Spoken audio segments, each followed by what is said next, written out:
Resonance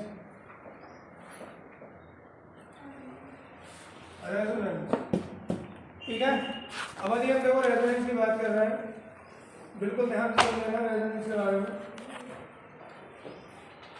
resonance exam में question आते हैं, ठीक है।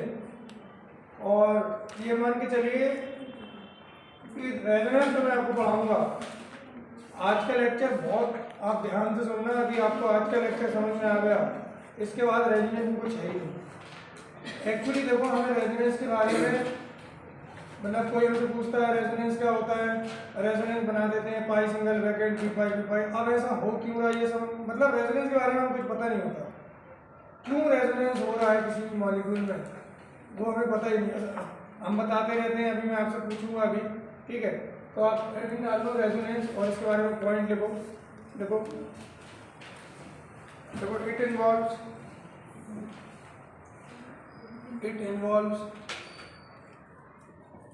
रेजोनेंस के बारे में देखिए। It involves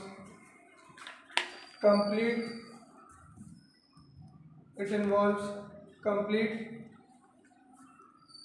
delocalization of pi electron lone pair और unpaired electron।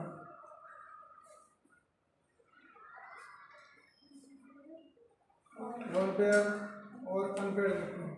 बड़ा माइक तो ले जाओ सीक्वेंस कर। क्या delocalization pi electron lone pair electron और अनपेयर्ड इलेक्ट्रॉन। सेकंड पॉइंट लिखें आप, सेकंड पॉइंट लिखें when all the properties of a molecule when all the properties of a molecule cannot be explained by when all the properties of a molecule cannot be explained by a single structure,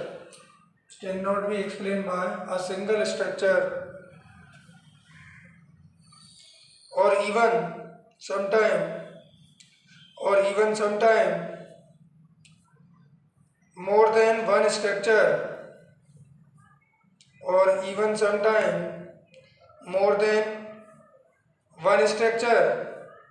explain different properties of molecule, or even sometime more than one structure explain different properties of molecule,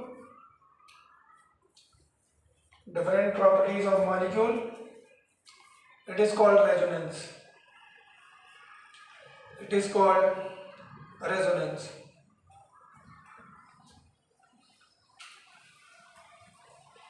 third point लिखें बेटा, more than one structure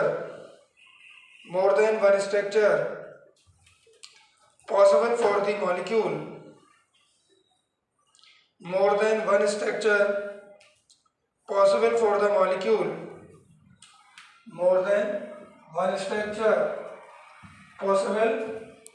molecule are called resonating structure,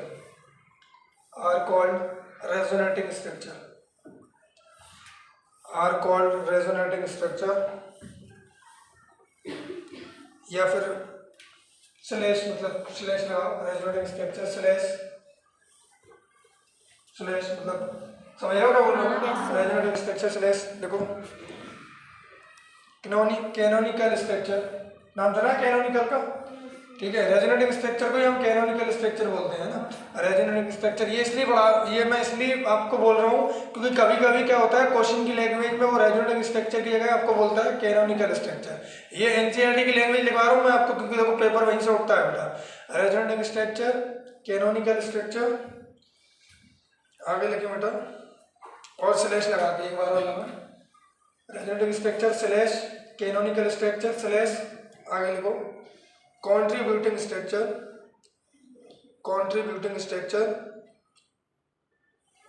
these are these are imaginary structure of the molecule। मतलब तीनों की जो हम बात कर रहे हैं, तीन नहीं है, एक ही टर्म है बेटा। चाहे हम रेजोनेटिव स्ट्रक्चर की बात करें, चाहे हम कैनोनिकल स्ट्रक्चर की बात करें, चाहे हम कंट्रीब्यूटिंग स्ट्रक्चर की बात करें, ये बेटा इमेजिनरी स्ट्रक्चर है। ये इमेजिनरी क्यों है मॉलिक्यूल में, हम ऐसा क्यों बोल रहे हैं कि ये इमेजिनरी स्ट्रक्चर है मॉलिक्यूल की, ये चीज मैं आपको अभी एक्सप्लेन करूंगा। फोर्थ पॉइंट लिखे आप, अभी आप लिखते जाइए, मैं फिर आपको पॉइंट एक्सप्लेन करूंगा। अरे लिखिए फोर्थ पॉइंट, लिखिए एक्चुअल स्ट्रक्चर इज हाइब्रिड। ये तो आपको पता होगा sir, actual structure is hybrid. Underline करें बेटा हाइब्रिड को। Actual structure is hybrid. आगे लिखें इसी में, actual structure is hybrid of all the possible resonating structure, of all the possible resonating structure, which is called resonance hybrid, again resonance hybrid को underline करें बेटा, which is called resonance hybrid structure। it explain all the property of molecules।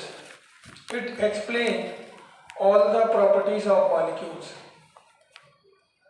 ठीक है, इसका मतलब देखो मैंने third one में आपको क्या लिखवाया है, रेजोनेटिव स्ट्रक्चर, कैनोनिकल स्ट्रक्चर या कंट्रीब्यूटिंग स्ट्रक्चर, इनका मतलब एक ही है। मतलब हम ये कह सकते हैं रेजोनेटिव स्ट्रक्चर आर इमेजिनरी क्या स्ट्रक्चर, ठीक है। और रेजोनेटिव स्ट्रक्चर कभी भी मॉलिक्यूल की ऑल द प्रॉपर्टी को एक्सप्लेन नहीं कर सकता, क्योंकि वो रियल स्ट्रक्चर नहीं है, वो कैसा स्ट्रक्चर है, imaginary.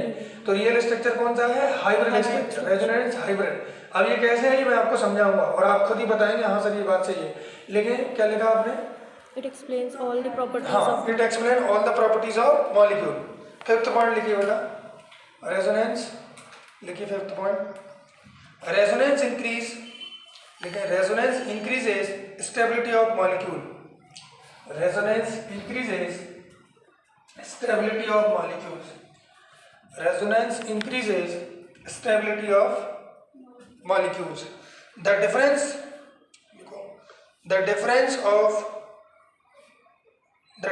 of energy of hybrid structure,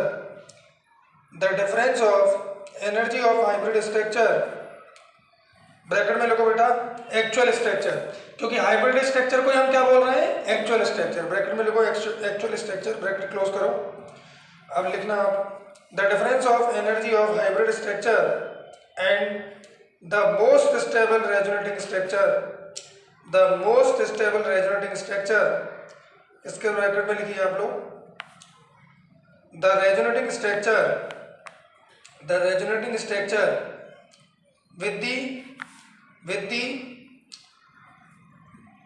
with the lowest, या स्लैश लगा के लिखो मिनिमम एनर्जी, ब्रैकेट क्लोज कर दो। अरे मोस्ट स्टेबल वही तो होगा बेटा जिसकी एनर्जी कम होगी, यस और नो। हाँ, तो इसके उसमें ये मैं देखो ये ब्रैकेट में जो आपको लिखवा रहा हूँ ये एनसीईआरटी की लाइन है, ये अपने उसमें लिखवा रहा हूँ मैं। एनसीईआरटी में बड़ा कॉम्प्लिकेटेड दे रखा है ताकि आप कंफ्यूज ना हो। लोएस्ट और मिनिमम का मतलब एक ही है, ठीक है। ब्रैकेट क्लोज कर दो। अब आप लिखें आगे, इसमें क्या लिखा आपने, the most stable resonating structure, bracket में लिख लिया आपने। फिर आप आगे लिखें is called resonance energy,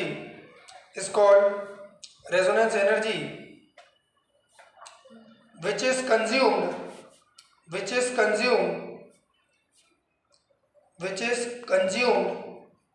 in stabilizing the molecule, और यदि एनर्जी कंज्यूम होगी इसका मतलब एनर्जी कम होगी, और यदि ओवरऑल एनर्जी कंज्यूम होगी या एनर्जी कम होगी तो स्टेबिलिटी इंक्रीज होगी।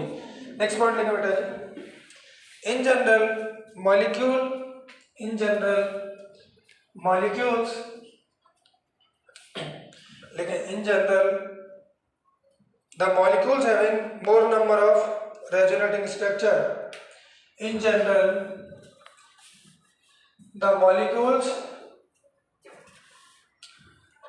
having more than sorry, having more number of resonating structure, देखा, has more stability,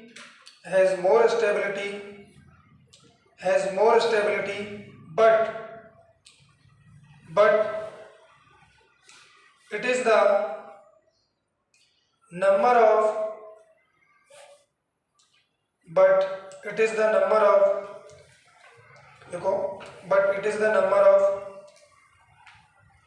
relatively more stable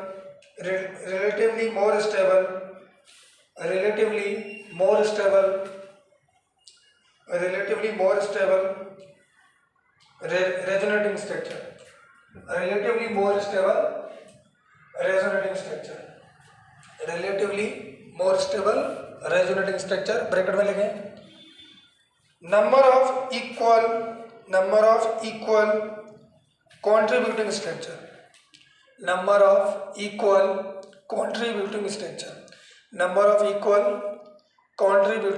bracket close कर दो, आगे लिखें, क्या लिखा आपने, रेजोनेटिंग स्ट्रक्चर, ब्रैकेट में लिख लिया ना। Yes, sir. अब आप लिखें resonating structure not the total number of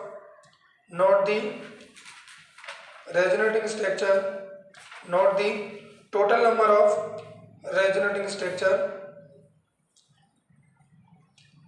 which is आगे लिखें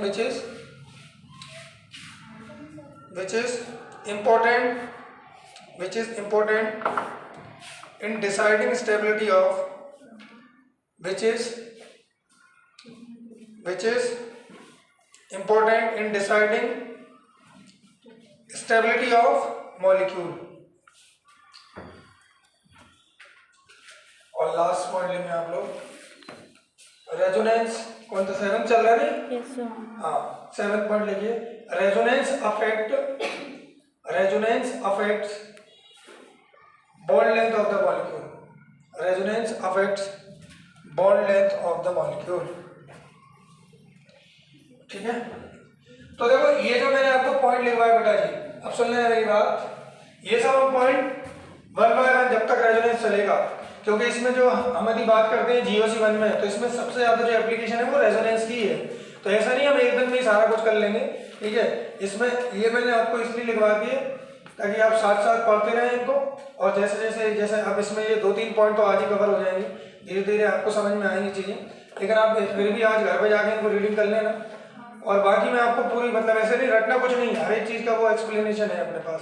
तो अब देखो मेरी बात सुनो, रेजोनेंस स्टार्ट करने से पहले आप एक क्वेश्चन का जवाब दें।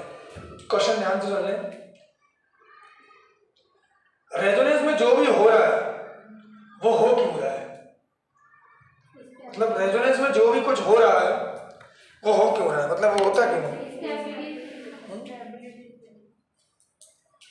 रेजोनेंस में जो भी हो रहा है उसका रीजन क्या है? मेरा क्वेश्चन, स्टेबिलिटी बढ़ रही, वो तो आपने रिजल्ट बताया, मेरा क्वेश्चन ये है ही नहीं।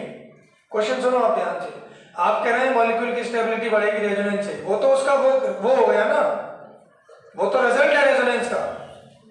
मेरा क्वेश्चन क्या है, आप फिर से सुन लो, रेजोनेंस में जो भी हो रहा है उसका रीजन क्या है?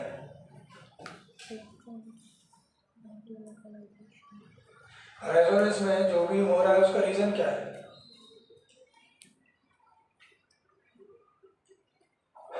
बता, देखो बताओगे तो मैं पता लगेगा। देखो गलत बताएंगे तो आपके जो मिसकंसेप्ट है वो निकलेंगे, मगर बताओ आप नहीं जवाब दोगे तो दिक्कत होगी। आपने बताया कि स्टेबिलिटी की वजह से, नहीं, स्टेबिलिटी तो उसका रिजल्ट है बेटा, उसका तो ओवरऑल रिजल्ट है ना स्टेबिलिटी, तो भैया स्टेबिलिटी बढ़ रही है, लेकिन क्वेश्चन वो है ही नहीं, जो भी रेजोनेंस में हो रहा है उसका रीजन क्या है? बता, एक कुछ तो पता होगा। Shifting of electrons. क्या कॉन्जू, ये क्या बात है? तो वही कॉन्जुगेशन ही तो रेजोनेंस है। देखो रेजोनेंस में हम कह रहे हैं रेजोनेंस हो रहा है तो कॉन्जुगेशन होगा, नहीं तो रेजोनेंस की बात करोगे आप। यदि किसी मॉलिक्यूल में कॉन्जुगेशन ही नहीं है तो क्या रेजोनेंस की बात कर पाएंगे क्या? मॉलिक्यूल में रेजोनेंस हो रहा है, उसका रीजन क्या है, क्यों हो रहा है? ये बता दो आप। चार्ज को कम करने के लिए इलेक्ट्रॉन शिफ्टिंग।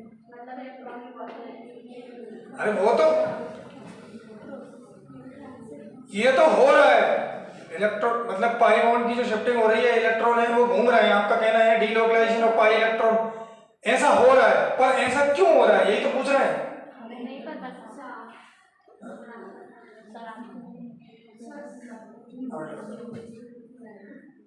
हाँ बोलो बोलो, गलत बोलोगे बताओ तो बेटा, तभी तो पता लगेगा। रेजोनेंस एनर्जी इंक्रीज होगी, इसलिए हो रहा है। तो ओवरऑल उससे स्टेबिलिटी तो बढ़ गई बेटा भाई, ओवरऑल उससे बढ़ तो स्टेबिलिटी रही है, तो फिर वही हो गया। देखो वही बात है, हमें एक्चुअली रेजोनेंस के बारे में कुछ मतलब अरे आपसे बोलेंगे रेजोनेंस कहाँ हो रहा है, बता दो भाई यहाँ रेजोनेंस हो रहा है, ठीक है। आपसे बोलेंगे इसके रेजोनेटिव स्ट्रक्चर बनाओ, आप धमाधम बनाना स्टार्ट कर दोगे, ठीक है। तुरंत इधर से इधर पाई इलेक्ट्रॉन को शिफ्ट करोगे, वैकेंट ऑर्बिटल जो भी जितना भी हो रहा है वो सब कर दोगे।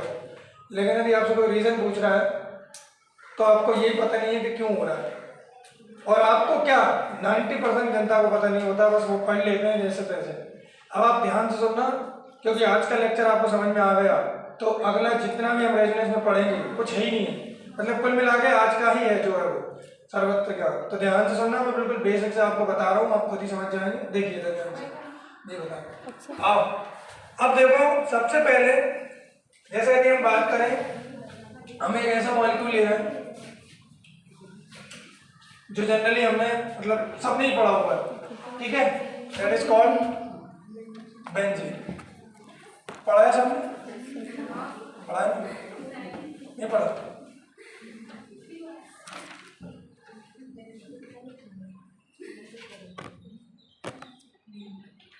देखो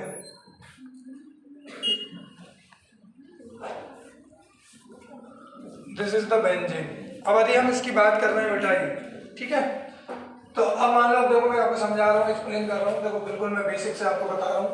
जैसे मान लीजिए जब आप शुरू में कोई भी चीज, जैसे मान लो आपका छोटा भाई है, कोई भी मतलब आपकी सिस्टर है, जो भी हो, अरे मान लो अब जैसे क्या होता है कभी कभी 9th 10th में हम ये स्ट्रक्चर पढ़ते हैं 9th 10th। अरे जैसे मान लो कोई भी छोटा भाई है आपका, वो भी पढ़ रहा है मान लो, और जैसे मान लो केमिस्ट्री चल रही है तो टीचर कभी कभी सोचते हैं कि इसको एक आध एडिशनल पॉइंट बता देते हैं, ठीक है, तो वो क्या करते हैं बेंजीन का स्ट्रक्चर बता देते हैं। तो लो बेटा बेंजीन ऐसा होता है, ये बेंजीन है।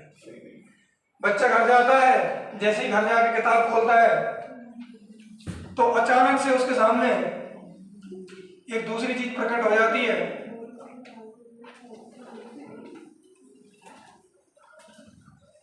That is also benzene. अब वो कंफ्यूज हो गया कि भाई ये भी बेंजीन है और ये भी बेंजीन है बेंजीन, ठीक है। चक्कर गया। देखो ऐसे में क्या आता है माइंड में कि हमारे सामने गलत पढ़ा दिया, जिसने भी बताया उसने गलत बता दिया, ठीक है। अब वो क्या करता है, रात भर उसकी नींद नहीं लगती है, क्योंकि उसे पता है कि सुबह जाके बिल्कुल मार साहब से बोलना है और मार साहब की तबीयत से बेइज्जती करनी है कि तुमने गलत पढ़ाया, ठीक है। तो सुबह उठ के बिल्कुल तैयार हो गए, 5 बजे से ही उठ गए, 8 बजे स्कूल था। घर वाले बोले चमत्कार कैसे होगा, अरे नहीं अब वो आके बताएंगे आपको, अभी तो स्कूल जाने दो, ठीक है। अब बच्चा स्कूल में गया तो जैसे फिर वो मतलब सर आया, सर ने बोला गुड मॉर्निंग बेटा जी, बोले गुड मॉर्निंग छोड़ो, ये बताओ ये क्या, ये समझो मैं कनेक्ट कर रहा हूँ, आप ध्यान से समझना है ना, मैं ऐसे ही नहीं बोल रहा हूँ। अब उसका तो अब टीचर तो समझ गया कि चक्कर गया, ठीक है। तो अब क्या उसने बोला दोनों सही है बेटा, दोनों सही है। अब दोनों कैसे सही है? अब स्कूल में जनरली क्या होता है कि आप मार साहब से ज्यादा बहस नहीं कर सकते, क्योंकि यदि आप ज्यादा बहस करोगे तो आपको डांट के बैठा दिया जाएगा, बेटा हाँ पापा को लेकर आना कर जाओ बैठो, क्योंकि कोचिंग में आप कर सकते हो, क्योंकि वहां पर जैसे आपको पास ऑथोरिटी है, स्कूल में नहीं है आपके पास ऑथोरिटी, तो उसको बैठा दिया। अब वो कंफ्यूज है, आ गया घर आया तो मुंह लटकते हुए आया, घर वाले बोल रहे थे तुम तो यार ऐसे गए थे और यहाँ से ऐसे मतलब जैसे कहीं जंग पे गए और अब वहाँ से, तो टेंशन में था वो बहुत ज़्यादा, उन्होंने कुछ बात मत करो, दिमाग खराब चल रहा है। तो उसने क्या किया, जो भी आपका भाई था या बहन थी और आपकी सिस्टर है, उसको याद आया कि आप भी तैयारी कर रहे हो जेएलटी में, ठीक है, और उसने आपको ये दोनों स्ट्रक्चर भेज दिए और आपको फोन लगाया। पहले तो फोन लगाया, बोला दीदी जो भी है कि पहले व्हाट्सएप ऑन करो, मैं आपको कुछ भेज रहा हूँ। तो आपने व्हाट्सएप ऑन किया तो उसने ये भेज दिया। बोले इन दोनों में बैंकिंग कौन सा है? तो आपने क्या किया कि तू व्हाट्सएप ऑन रखे रहना, मैं तो ये एक और स्ट्रक्चर भेज रही हूँ। तो आपने क्या किया, सुनना ध्यान से, एक और भेज दिया। अब उसका दिमाग खराब। अब देखो जो 9th क्लास का बच्चा है उसके दिल पर क्या बीतेगी, उसे पूरी दुनिया झूठी लग रही है, क्योंकि मार साहब कुछ बता रहे हैं, बुक में कुछ लिखा है, आपने कुछ और बताया। तो ऐसे में क्या होता है, फिर डिसाइड हो जाता है कि भैया साइंस नहीं लेनी है, कॉमर्स में घुस जाएंगे, आर्ट्स में घुस जाएंगे, नहीं लेनी, ठीक है ना, ऐसे तो आता है मन में। और जो लोग ये डिसाइड करते हैं नहीं हमें तो साइंस ही लेनी है, और रीजन समझना है चक्कर क्या है इसका, और जो लोग आज साइंस लेके बैठे हैं वो आज पढ़ रहे हैं, ठीक है। तो कहने का मतलब क्या है, अब ये हो क्या है इसको आप समझ लो। देखिए यदि हम बात करें तीनों स्ट्रक्चर की तो आपको पता होगा तीनों ही बैंकिंग के स्ट्रक्चर है, लेकिन यदि हम बात कर रहे हैं ये क्या है तो इसको समझ लो आप ध्यान से। देखो सबसे बेसिक से मैं बता रहा हूँ, यदि हम बात करें फर्स्ट कार्बन की बात कर रहा हूँ मैं, है ना। अब देखो एक्चुअली यदि हम देखें तो जैसे कार्बन sp2 है बच्चों, कार्बन sp2 में तो देखो ना ये कार्बन sp2 है, कार्बन sp2 में ध्यान से सुनना मेरी बात। अच्छा अल्ट्रोमोस में कितने इलेक्ट्रॉन रहेंगे बताओ, 4 इलेक्ट्रॉन, बोले मानते हो। अब आप देखो कार्बन sp2 में हमें पता है 3 जो रहेंगे, 3 इलेक्ट्रॉन जो रहेंगे वो 3sp2 हाइब्रिडाइज रहेंगे, बोले मानते हो। अभी समझ लेना चक्कर क्या है हाइब्रिडाइज ऑर्बिटल, एक बार बता दूं। अच्छा एक बार बताओ बॉन्ड का फॉर्मेशन कौन करता है, हाइब्रिडाइज या अनहाइब्रिडाइज? हाइब्रिडाइज ऑर्बिटल है ना। तो ध्यान से सुनना 3sp2 हाइब्रिडाइज ऑर्बिटल है और 1p भी तो ऑर्बिटल, 1p ऑर्बिटल जो क्या है अनहाइब्रिडाइज। एक मिनट रुकना, 1p ऑर्बिटल है, 1p अनहाइब्रिडाइज ऑर्बिटल, ठीक है, ये है चक्कर। अब यदि हम देखें इसमें ध्यान से देख लेना, यदि हम बात कर रहे हैं कार्बन sp2 में तो देखो 3sp2 हाइब्रिडाइज ऑर्बिटल और 1p अनहाइब्रिडाइज ऑर्बिटल। अब आप देखिए यदि हम बात कर रहे हैं, सुनना ध्यान से मेरी बात, ये तो बॉन्ड, ये जो sp2 हाइब्रिडाइज है ये तो बॉन्ड फॉर्मेशन में काम आएंगे, और जो अनहाइब्रिडाइज है अभी बताओ क्या इसमें बॉन्ड बना रखा है, नहीं बना रखा, बोलो मानते हो। अब आप देखिए ध्यान से सुन लेना, देखो यदि हम ये कह रहे हैं, अच्छा sp2 हाइब्रिडाइज का स्ट्रक्चर क्या होगा बताओ, कैसा स्ट्रक्चर होता है sp2 हाइब्रिडाइज का? अरे प्लेनर होता है ना, ये सुन लो। देखो इसमें क्या होता है, देखो यहाँ पे बात करें एक इलेक्ट्रॉन इसमें, एक इसमें और एक इसमें, और देखो ये हो गया अपना, देखो 3sp2 क्या होगा, प्लेनर होगा, और जो p ऑर्बिटल है अनहाइब्रिडाइज ये कैसा होगा बताओ, कैसा होता है बताओ जल्दी, परपेंडिकुलर दी sp2 हाइब्रिडाइज है ना, ये ऑर्बिटल है। तो यदि हम इसमें बात करें तो इसमें भी तो एक और एक क्या है, इलेक्ट्रॉन है, बोला हाँ ना। तो देखो यहाँ ध्यान से जो 3sp2 हाइब्रिडाइज ऑर्बिटल है इसमें कौन बॉन्ड बनाना है, 3 सिग्मा, ध्यान से देखना, यस और नो। और जो p अनहाइब्रिडाइज ऑर्बिटल है उसमें कौन है, 1 पाई। अरे पाई बॉन्ड का फॉर्मेशन अनहाइब्रिडाइज ऑर्बिटल से ही होता है, ये ध्यान रखना आप लोग, देखो ध्यान से। तो देखो ये 3 एक प्लेन में होगा और इसके परपेंडिकुलर, ठीक है। तो इसमें यदि हम बात करें, देखो अभी मैं आपसे कह रहा हूं कि ये मान लो xz प्लेन है, तो जो p ऑर्बिटल है वो कौन से प्लेन में होगा, py प्लेन में, यस और नो, py प्लेन में तो होगा, क्योंकि ये इसके क्या है बेटा जी, परपेंडिकुलर, ठीक है। अब ये बात हो गई, ध्यान से सुनना मेरी बात। यदि हम कह रहे हैं कि जो 3 ऑर्बिटल sp2 हाइब्रिडाइज है वो सिग्मा बॉन्ड का फॉर्मेशन कर रहे हैं, और p अनहाइब्रिडाइज ऑर्बिटल किसका फॉर्मेशन कर रहा है, sigma bond, sorry pi bond. इसका मतलब जो ओवरलैपिंग होती है ना उसमें पाई बॉन्ड का फॉर्मेशन होता है बेटा। यानी कि इधर सुन लो मेरी बात, ओवरलैपिंग में कभी भी sp2 हाइब्रिडाइज ऑर्बिटल पार्टिसिपेट नहीं करते। क्लियर है बात? ठीक है, ये नोट कर लो, फिर मैं आपको समझा रहा हूँ।